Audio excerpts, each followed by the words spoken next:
In today's video, I'm going to teach you how to export source code files from Lovable AI 2025 step by step. We'll use the GitHub integration, which is the most dependable way to get a complete editable copy of your project. This route preserves your project structure, makes collaboration easy, and sets you up for version control. Start in your Lovable project editor. Look to the top right corner and click the GitHub icon. Before you do, it helps to be signed in to the correct GitHub account in your browser. So Lovable links to the right place. If you use both personal and organization accounts, double check which one you want to connect. When the prompt appears, choose Connect GitHub. You'll see GitHub's authorization screen. Review the requested permissions, then approve the connection to your personal profile or the appropriate organization.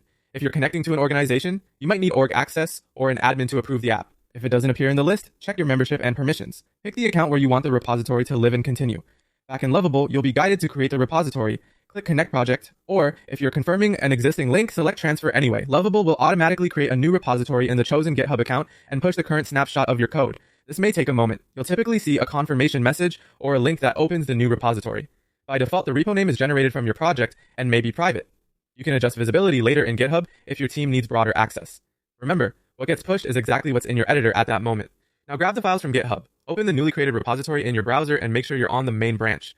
Click the green code button, then choose Download Zip. Save the file to a convenient location on your computer, and unzip it to reveal the full source tree.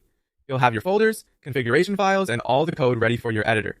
If you're collaborating, consider sharing the repository link instead of the zip so everyone stays in sync. If something doesn't show up, refresh the Lovable editor and try the connection again. If authorization fails, confirm you granted access to the correct organization. If the repository looks empty, make sure you trigger the transfer from the correct Lovable project, then repeat the transfer to push the latest code. That's it. With the GitHub integration, you get a reliable, reproducible export and a clean starting point for ongoing development.